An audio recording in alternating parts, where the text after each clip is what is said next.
Welcome back, and on the local scene, station manager of the television channel VC3, Rohan Bullock, says there was no underneath dealings when the company allowed money earmarked for the Carnival Development Corporation, the CDC, to be directed to a management account owned Maurice Heights Hotel. In an interview on Boom's OMG Morning program on Monday, Bullock stated that this occurred after the Bank of St. Vincent and the Grenadines failed to establish management account on time. You are the manager of VC3, correct? Yes, I'm the station manager at VC3. You're the station manager, correct. Tell me about this issue about the online payment. This was set up, this was done for what in particular? Well, leading up to Vinci Mars 2016, my superiors, they charged me with setting up a online video streaming solution so that persons in the diaspora could pay and view, CDC events, right? This was done. Part of the arrangement was the Bank of St. Vincent was supposed to set up a merchant account on behalf of VC3 and collect payments, right? Now, the timeline to get that done at the bank was 3 weeks. We gave them 3 weeks and they did not meet our deadline, right? There were issues between their credit department and their IT department, right? At that point, the website was already set up, the stream was already set up and everything, right? So, persons were, as a matter of fact, we missed the streaming of the first show, the launching of Carnival, because the bank had not set up the merchant account in time. Anyway, be that as it may, persons wanted to view the stream. We had to collect. We had to put a system in place to collect funds. Bullock said the decision to use Maurice Heights' account was taken at a board meeting without stating which board, since the National Lotteries Authority owns VC3 and the chairman of NLA is also the owner of Maurice Heights. However, Bullock made it clear that all monies collected on behalf of the CDC have been handed over.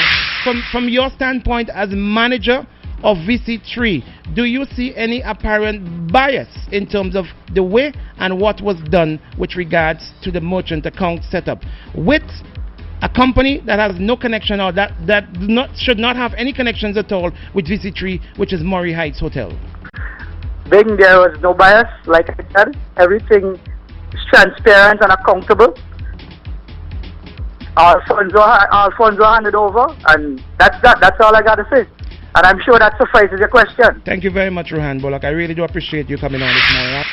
Prime Minister Dr. Ralph Gonsalves says that businesswoman Anne Joshua did refuse to provide national properties with a financial account when asked, as she was making a bid for a reduction in her rent.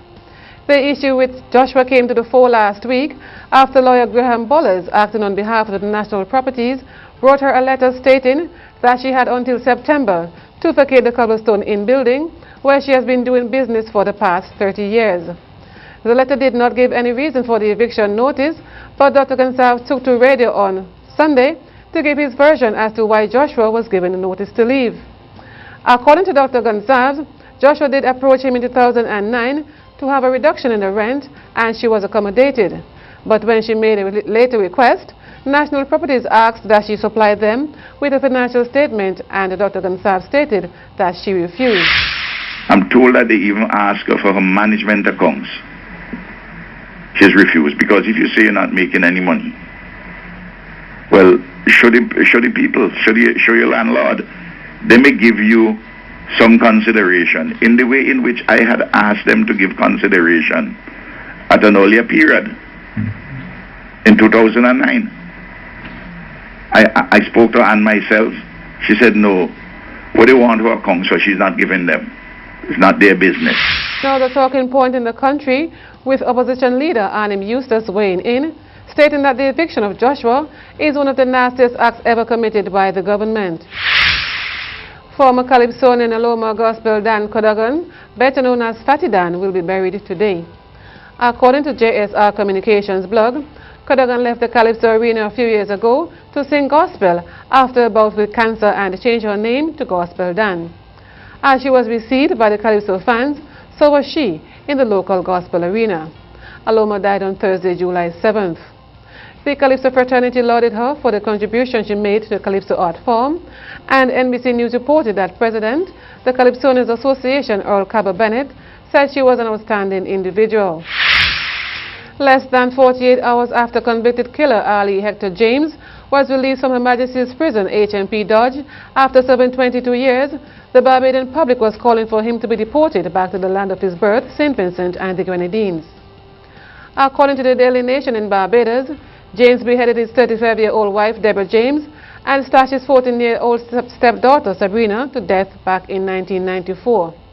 The Daily Nation reported that James is expected to be shipped back to the land of his birth by this weekend. However, a number of legal issues still have to be settled. Persons looking to make bookings to travel to Barbados before the end of this month will have to put such on hold.